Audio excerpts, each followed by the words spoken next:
My mother-in-law, Evelyn, smoothed her designer dress, looking at me across the cold courtroom with a smug, victorious smile.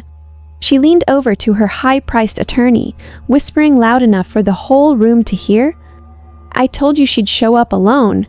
She has no money, no power, and now no husband to protect her." For 6 grueling months after my husband's sudden passing, Evelyn and her son's secret family had done everything to strip me of my home, my dignity, and my sanity. They thought my lack of legal representation meant I was surrendering. Evelyn truly believed she had won the entire multi-million-dollar estate. She kept smiling right up until the heavy oak doors opened and the judge took the bench. But the moment the judge adjusted his glasses and read the actual filing in front of him, Evelyn's smile instantly vanished. "Don Balzer, my name is Clara, and at 28 years old, I learned the hard way that some people marry for love, while others merely tolerate you until they can find a way to erase you. For 5 years, my marriage to Julian was my entire world. He was kind, brilliant, and fiercely protective of me, mostly because he knew exactly what kind of monster his mother was. Evelyn was a woman sculpted from old money and pure arrogance. To her, I was always the middle-class outsider who had somehow tricked her brilliant son into a ring. She never confronted me openly. Instead, she weaponized passive-aggressive smiles, deliberate exclusions at family dinners, and subtle comments about my wardrobe. Julian always stood between us like a shield, constantly reminding her that I was his family now. But when a sudden, tragic car accident took Julian from me in an instant, that shield evaporated. The grief was a suffocating, physical weight, leaving me barely able to breathe, let alone think. Yet, Evelyn didn't even give me 48 hours to mourn.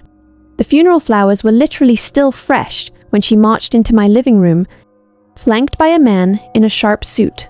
There were no tears in her eyes, only a cold, predatory focus. She didn't offer a hug or words of comfort. Instead, her lawyer calmly handed me an eviction notice alongside a shocking legal claim. Evelyn looked down her nose at me and uttered words that chilled me to the bone. Julian had a secret child from an old relationship, and according to a premarital will, everything we built belonged to them. Mendy Evelyn stood there, her eyes gleaming with a malicious satisfaction as she demanded, "I pack my bags." She claimed that this supposed rightful heir was the true priority, and that the family logistics company, along with the very roof over my head, belonged to them now.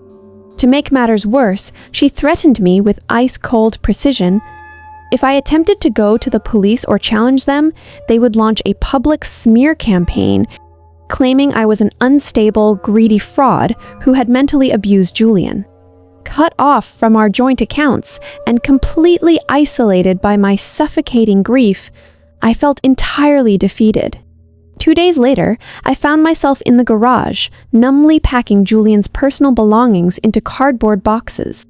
Every object felt like a physical ache in my chest. As I reached the bottom of his heavy, old iron tool chest, my fingers accidentally brushed against an unusual seam in the metal lining. I pressed down hard, and with a soft click, a false bottom popped open. Tucked inside the hidden compartment was an encrypted black flash drive wrapped tightly in a handwritten note. The handwriting was unmistakably Julian's, dated just 3 months before his accident. My breath hitched as I read his frantic words. "Clara, if you are reading this, Hamshampike, it means I am no longer here to protect you. My mother is planning something terrible to rewrite our history. Do not trust her, and do not back down." Look at the files. I knew exactly what she was capable of. With trembling hands and a racing heart, I stared at the drive, realizing the nightmare had just shifted. I hurried inside, locked the doors, and plugged the black flash drive into my laptop. As the directory loaded, the true depth of Evelyn's cruelty and desperation laid itself bare before me. The drive didn't just contain a new, ironclad will drafted by Julian. It held a meticulously organized treasure trove of forensic financial audits and private investigator reports. Julian had been quietly investigating his own company's anomalies, and what he uncovered was staggering. The secret child Evelyn claimed was Julian's rightful heir was a complete and utter fabrication. The birth certificate and old paternity documents she possessed were sophisticated forgeries, constructed using the identity of a distant cousin's child who lived halfway across the country. But the real bomb was the financial trail. Evelyn hadn't just lied about an heir, she had been systematically embezzling millions of dollars from Julian's logistics company over the last 3 years. She had used complex shell accounts and forged corporate signatures to siphon off the business's liquid cash to cover her own spiraling personal debts, which were tied to disastrous offshore real estate investments. Julian had discovered the theft just weeks before his accident and was preparing to confront her legally. Now, with Julian gone, Evelyn was trapped in a corner. She desperately needed the probate court to fast-track her claim to the estate so she could seize total control of the company.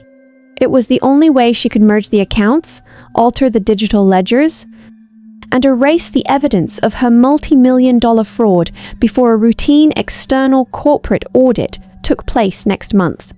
My hands shook, but not from fear anymore. Evelyn wasn't trying to protect a family legacy. She was running from prison. Under armed with the truth, every instinct screamed at me to call a high-powered attorney, storm into Evelyn's mansion, and expose her immediately. But as I stared at Julian's final letter, I remembered his warning about how calculated his mother could be. If she realized I had the forensic evidence, she would use her vast wealth to stall the case, destroy corporate servers, or flee the country entirely. I needed her to remain completely confident. I needed her to believe she had already won. So I chose to play the fool. I deliberately stopped answering her texts and ignored the aggressive warning letters from her high-priced lawyer. When her assistant called to demand my moving out date, I let my voice crack, sounding completely broken and defeated as I whispered that I couldn't fight them. I intentionally refused to hire a defense lawyer or submit any counterclaims to the probate court. To Evelyn and her slick attorney, my total silence looked like absolute surrender. They became dangerously arrogant. Believing that a grieving, middle-class widow was too weak and impoverished to stand up for herself, they completely skipped over their deep due diligence. They didn't bother covering their digital tracks any further or securing secondary legal loopholes, because they assumed the upcoming final hearing would be a total formality. They truly believed I would simply fail to show up, allowing the judge to grant them a default judgment that would hand over the entire multi-million-dollar logistics empire without a single question asked. They had no idea they were walking into a trap of their own making. Like the day of the final probate hearing arrived, draped in a heavy, grey morning fog.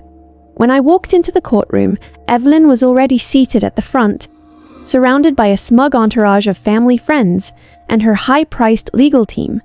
She looked radiating with triumph, oozing a dangerous confidence that filled the entire space.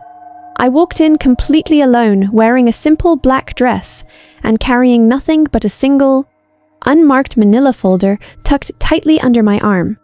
Evelyn leaned over to her lead attorney, whispering a sharp comment that caused both of them to chuckle mockingly as I took my seat at the opposite table. The heavy oak doors clicked shut, the bailiff called the room to order, and the judge took the bench. Evelyn's slick lawyer immediately stood up, wasting no time. With theatrical precision, he presented their demands to the judge, painting me as an opportunistic, temporary spouse who was trying to hoover up a prestigious family legacy that didn't belong to her. He claimed that the biological rights of the newly discovered heir were absolute, de jure chaud clair, and petitioned the court for an immediate default judgment to seize the properties and the logistics company. The judge listened quietly, reviewing their thick stack of forged paperwork before turning his sharp gaze toward me. He noted that I had no legal representation present and asked if I had a formal counter-argument or any evidence to submit before he made his final ruling.